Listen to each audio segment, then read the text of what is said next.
Now at 11, armed with a knife and barricaded in a home. Details on an hours-long standoff in northwest Portland. Plus, losing ground on education. What a new study reveals about where Oregon ranks on its test score. And later, a tough year for the Tigard-Tualatin School District.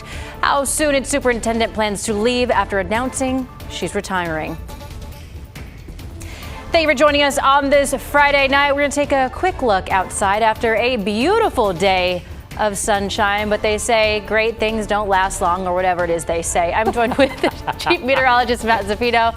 Matt, we had a glimpse of spring. It was beautiful. Yeah, but something's a brewing. What's happening? Yeah, it is. I think one of the terms you might be searching for is all good things must come to an end. That one.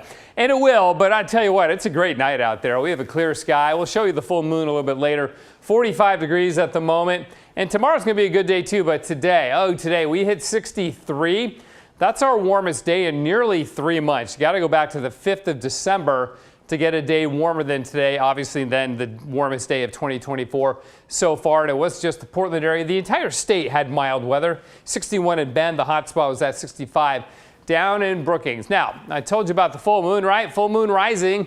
It's called the snow moon in the month of February, and there it was just after sunset tonight over northeast Portland there. We captured it with our Wells Fargo Skycam.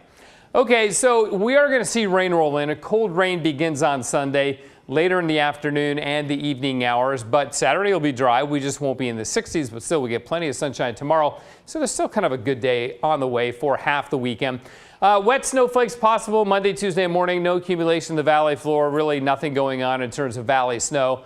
But the mountains are going to see a lot of snow. Sticking snow above 1,000 feet, but really heavy snow falling above about 2,000 feet. I'll show you those amounts coming up. Well, we'll do it just a little bit later on, China. But yeah, it's impressive how much snow is on the way to the mountains. Back to you. Matt, thank you. Developing tonight, new details about a standoff in northwest Portland neighborhood this afternoon. Our cameras were rolling as police took the suspect into custody. Amma McCarty shares the latest. After 4 to 5 hours of crisis negotiations and several tactics by Portland police. Some special explosive devices to take off the front door, and then we filled the apartment with CS gas, and that flushed the individual out. Officers arrested 41-year-old Jerome Strickland, charging him with burglary, attempted assault, and unlawful use of a weapon. Those charges stemming from a disturbance Friday morning, just blocks away on Northwest 28th Place. An adult male tried entering a residence and stabbing someone inside.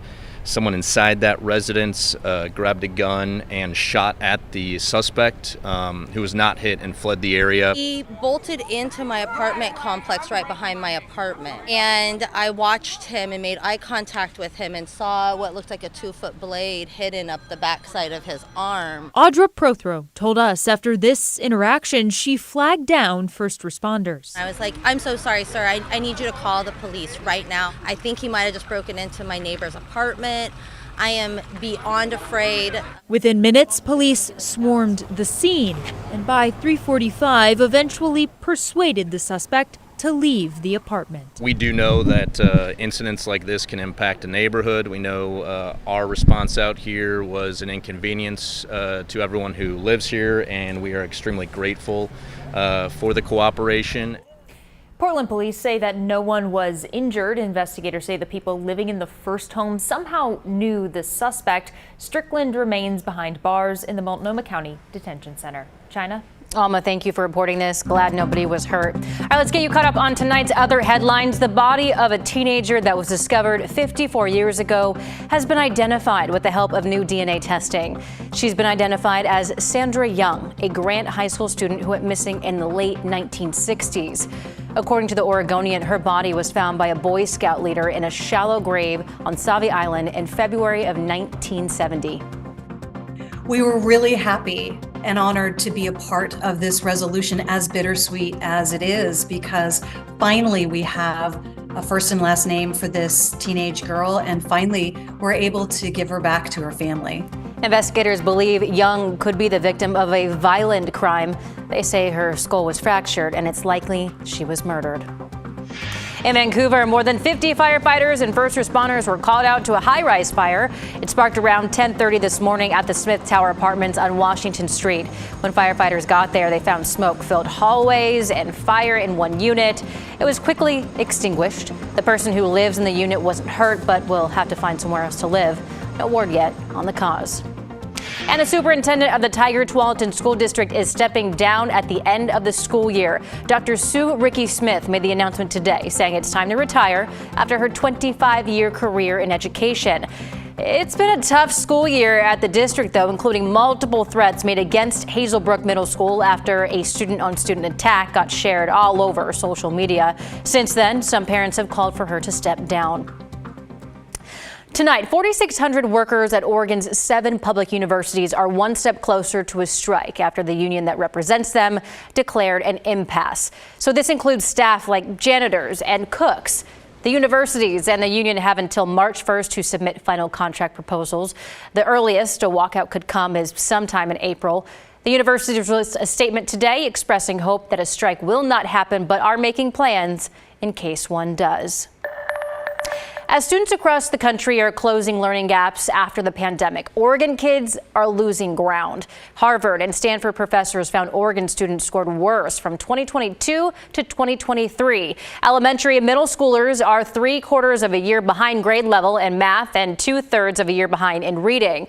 Researchers say high absent rates and a difference in how school districts spent federal pandemic funds could be to blame for this. So schools that use funds to replace class time through programs like tutoring, they saw higher student scores. Those that use funds to retain staff, they didn't see the same bounce back in grades.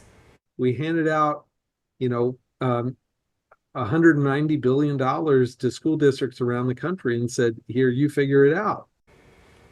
In a statement, the Oregon Department of Education says they want millions in new funding for summer learning programs, and that would be on top of the $100 million granted last year for reading development like tutoring and summer school. You're watching KGW News at 11, and still ahead, a new image from the lunar lander. The bump in the road, though, it's already facing less than 24 hours since it landed. Plus, get ready to cheer for Friday Night Hoops. Orlando Sanchez has the highlights ahead. But first, here's a look at your ski report with some amazing music per usual.